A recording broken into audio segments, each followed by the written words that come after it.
Et à 7h14, nous vous apprenons à économiser l'électricité avec le conseil du jour. Désormais, nous vous demandons d'écouter la radio à plusieurs. Les ventes d'armes se portent bien. Elles ont rapporté 11,7 milliards d'euros en 2021, portés par les ventes d'avions de combat Rafale. C'est un troisième plus haut historique. Le temps de ce mardi orageux sur le centre du pays, chaotique ailleurs, ensoleillé dans le sud. Côté température, comptez cet après-midi, de 24 à 33 degrés. Comme ce journal, suite des matins avec vous, Guillaume. Merci Anne-Laure Chouin dans quelques instants. 7h-9h, les matins de France Culture, Guillaume Erner.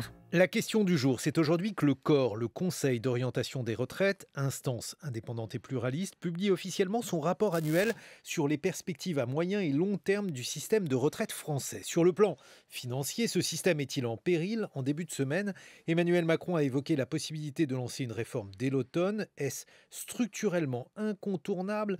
Bonjour Mickaël Zemmour. Bonjour. Vous êtes enseignant-chercheur en économie à l'université Paris 1. On vous doit notamment le système français de protection sociale. Alors tout d'abord, première question, le Conseil d'orientation des retraites publie son rapport sur la pérennité du système. Ce cru 2022 est-il très différent de ce que l'on a pu lire précédemment ? Alors le rapport sera publié aujourd'hui, il a déjà un peu fuité dans la presse, mais en réalité il est très proche des éditions précédentes parce qu'un système de retraite ça ne change pas du jour au lendemain. C'est une sorte de gros paquebot avec une inertie et simplement dans chaque édition les prévisions sont actualisées parce qu'on a des nouveaux chiffres de la démographie, de l'économie et donc il est assez proche des précédents. En 2021 et en 2022, le même rapport soulignait que le régime des retraites était excédentaire, assez largement d'ailleurs en 2022. Oui, alors apparemment il sera excédentaire pour 2022, on dit qu'il y aura un léger déficit dans les années à venir, mais en fait quand on parle de l'excédent ou du déficit, c'est un peu l'épaisseur du trait. Si chez vous, vous cherchez à vous chauffer à 19 et que vous êtes à 19,2 ou à 18,7, en fait le plus simple, ça serait de dire que vous êtes proche de l'équilibre. Et le diagnostic général, c'est plutôt celui-là. Donc plutôt un excédent cette année, plutôt un déficit dans les années qui viennent, mais léger. C'est juste pour qu'on ait des ordres de grandeur, quand on dit effectivement 900 millions d'euros d'excédent, 3 milliards, on parle de quelle somme au global, Mickaël Zemmour? Le système des retraites, c'est de l'ordre de 14 points de PIB, donc de mémoire, c'est plutôt 300 milliards, quelque chose comme ça. Donc on est vraiment dans des petites masses. On est dans des petites masses, donc a priori le système n'est pas en déséquilibre, d'où la question que l'on se pose. Pourquoi réformer un système qui semble être à l'équilibre, Mickaël Zemmour? Alors, on assiste à une figure un peu traditionnelle dans la politique française, c'est quand on veut mettre en place une réforme des retraites, on va commencer par dramatiser la situation. Et donc, on a eu les paroles du président de la République en début de semaine, on dramatise la situation de l'équilibre pour justifier une réforme pour une raison simple, c'est que les réformes des retraites sont très impopulaires en général, dans la population et chez les syndicats, et les mesures d'âge en particulier. C'est-à-dire travailler plus longtemps dans toutes les enquêtes, c'est ce que les gens ne veulent pas. Et donc pour avancer la réforme, on la présente comme la seule solution à un déséquilibre qui menacerait le système. Si on prend du recul, c'est pas vraiment ça que nous dit le rapport. Il nous dit surtout, d'une part que le système est à l'équilibre, mais d'autre part que les retraites vont baisser du fait des réformes précédentes. Mais alors, là aussi, j'insiste, parce que dramatiser avec une situation à l'équilibre, c'est une figure de style qui est quand même assez complexe. Pour la sécurité sociale, on avait vu des déficits importants. Alors là, la réforme semblait, je mets ça au conditionnel, s'imposer. Là, on est dans un autre cas de figure, Mickaël Zemmour. Alors, je vais rentrer dans les détails. Il y a un petit déficit qui est prévu, mais ce n'est pas du tout un déficit qui met en danger le système. Pour vous donner un ordre de grandeur, si on voulait équilibrer le système simplement en augmentant vos cotisations sociales, ça serait chaque année une augmentation de l'ordre de 2 euros de cotisation salariée, 2 euros de cotisation employeur. C'est rien du tout. Donc, il n'y a pas de danger financier dans le système. Par contre, le gouvernement a un programme politique, pour d'autres raisons économiques, en fait, qui ne tiennent pas tellement au système de retraite, qui vise à allonger, repousser l'âge de la retraite. Et les raisons principales, elles ont été énoncées. Il y a d'une part une volonté de réformer le marché du travail, c'est-à-dire augmenter l'emploi, augmenter la concurrence entre les salariés. Et puis d'autre part, baisser les dépenses publiques. Et pour baisser les dépenses publiques, c'est un petit peu compliqué. Une fois que vous avez gelé le point d'indice plusieurs années de suite, une grosse masse, c'est les retraites. Et c'est plutôt ça qui explique la réforme. Alors ça, on va en reparler, Mickaël Zemmour, mais on peut se dire, en tout cas ça semble être frappé au coin du bon sens, et le bon sens est parfois un peu compliqué à évaluer, un peu compliqué à utiliser en matière d'économie, mais on se dit, bon, l'espérance de vie augmente, il est normal que l'âge de la retraite ne soit plus ce qu'il était auparavant. Alors, vous avez raison, c'est un argument qui est souvent avancé, mais en fait, cette augmentation de l'espérance de vie, elle a déjà été consommée par les réformes précédentes.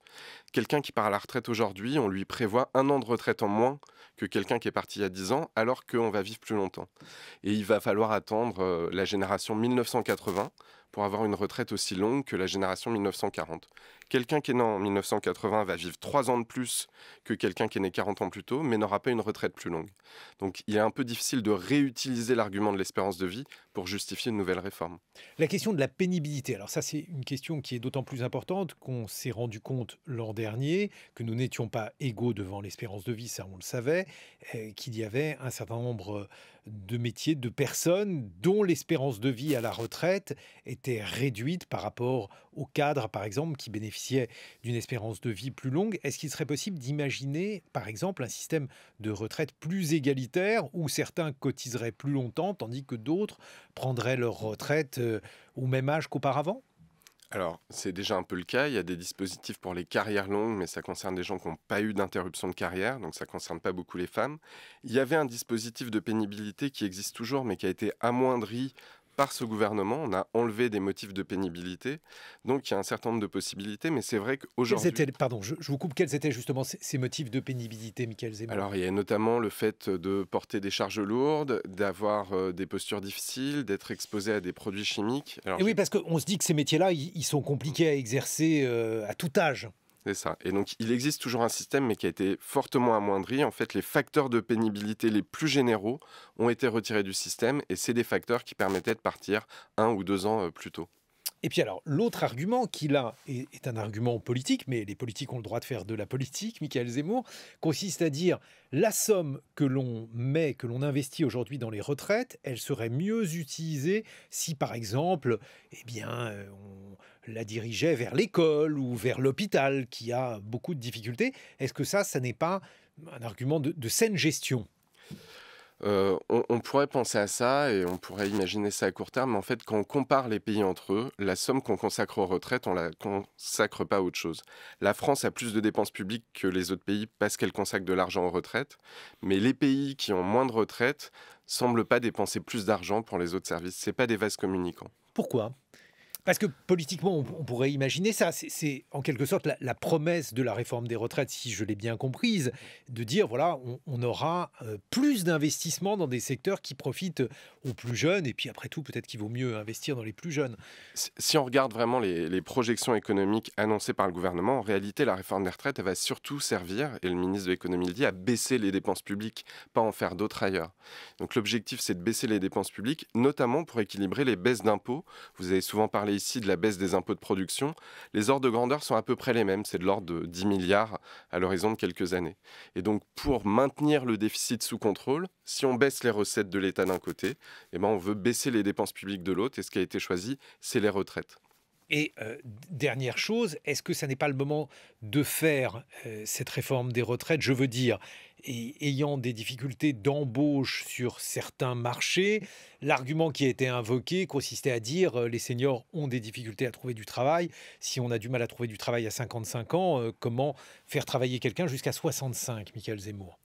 Alors, déjà, on sait qu'aujourd'hui, il y a une partie des personnes qui arrêtent l'emploi avant la retraite. C'est particulièrement fréquent chez les ouvriers et chez les employés.